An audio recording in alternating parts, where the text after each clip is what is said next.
नोकऱ्यामध्ये आणि शिक्षणामध्ये ते लागू आहे. पण सर्व सर्व जो मराठा समाज आहे त्या मराठा समाजाला आरक्षण देण्याची मागणी सुरुवातीला आम्ही केली होती केंद्राच्या काळामध्ये. आमच्या आरक्षणाला धक्का लावू नका, पण मराठा समाजातल्या गरिबांना आरक्षण द्या अशी आपली मागणी होती. त्यामुळे मनोज जरांगे पाटील यांच्या आंदोलनाला आमचा पाठिंबा आहे. पण सरकारने मात्र भूमिका त्या पॉझिटिव्ह घेतलेली आहे. 10% आरक्षण दिलेलं आहे.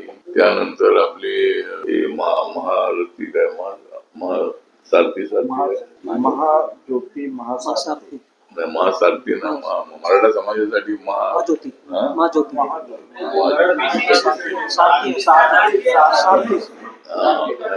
ओबीसीसाठी आहे. सारथी जी स्कीम आहे, सारथी जे आहे तर ते जसं आमचं जसं महात्मा फुले मागासवर्गीय विकास महामंडळ आहे तसं सारथी आहे. आणि त्या मराठा समाजाच्या मुलींना नोकऱ्या आपल्या उद्योग टाकण्यासाठी त्याचा उपयोग होतो.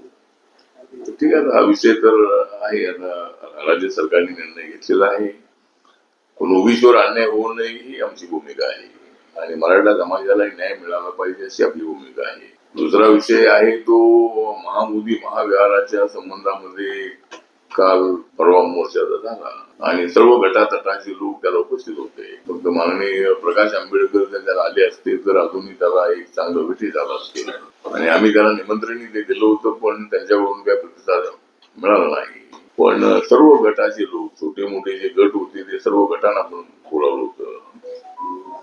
आणि एक तर आता महामोदी महाविहाराचा विषय काय तो महाराष्ट्राचा विषय नाही आहे, तो बिहार सरकारचा विषय आहे आणि महामोदी महाविहार आमच्या ताब्यात द्या अशी आपली मागणी आहे. एक तर सम्राट अशोक होते ते गौतम बुद्धानंतर 300 वर्षानंतर सम्राट अशोक हे सम्राट होते, पण नंतर त्यांनी बुद्धिझम स्वीकारला आणि सम्राट अशोकाने ते मंदिर बांधलं होतं.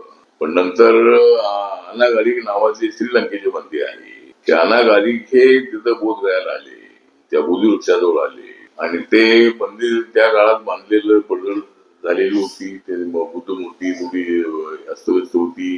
त्यांनी ते मंदिर पुन्हा बांधलेलं आहे 1891ला. बाबासाहेबांचा जन्म ज्या वर्षी झाला 1891ला, त्या वर्षी बनते अनागारिक यांनी ते मंदिर त्या ठिकाणी बांधलेलं आहे. पण ते सगळं बौद्धांच्या ताब्यातच होतं.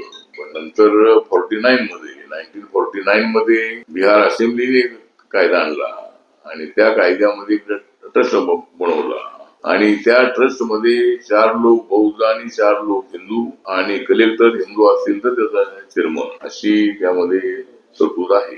तर आमची मागणी एवढीच आहे की आमचा काही कुठल्या समाजाला, हिंदू समाजाला विरोध नाही, पण बौद्ध धर्मियांच्या ट्रस्ट मध्ये दुसऱ्या धर्माचे लोक नको अशी मागणी आहे. इतर धर्माच्या ट्रस्ट मध्ये आयुर्वेदिक ट्रस्ट असेल, अनेक ट्रस्ट आहेत, त्या ट्रस्ट मध्ये म्हणजे तर आमची मागणी अशी आहे की आमचे सगळे बौद्ध समाजाचे लोक त्यामध्ये असावे, चेअरमन सुद्धा बौद्ध असावा अशी आपली मागणी आहे. त्यासाठी देशभरामध्ये आंदोलन सुरू आहे आणि लवकरच बोधगया या ठिकाणी भव्य अशा पद्धतीचं एक आंदोलन हे पुन्हा करण्याचा आमचा विचार आहे. लवकरच आमच्या महाबोधी महाविहार आंदोलन कृती समितीची बैठक लवकरच मुंबईला होणार आहे.